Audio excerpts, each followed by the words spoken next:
The other day, I was sitting at this bus stop, and the only 3 other people present happened to be sisters.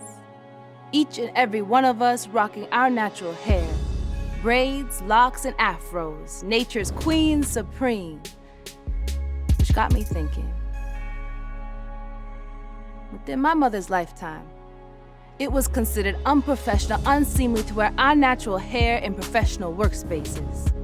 No place for that bibbity-bop bounce that's got that bass, takes up space, and demands to be seen in its very being.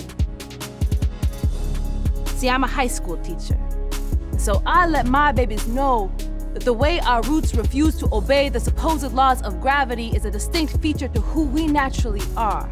It's written in the curly strands of our DNA. Never meant to blend in, we are people of unconformity, creativity.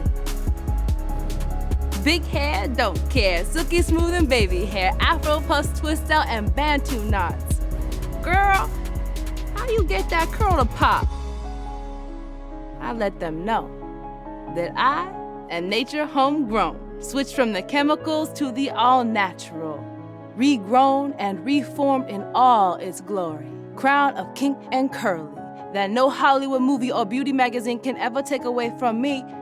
So, from my 2A to my 4C, all my sisters rise, because we are supernatural.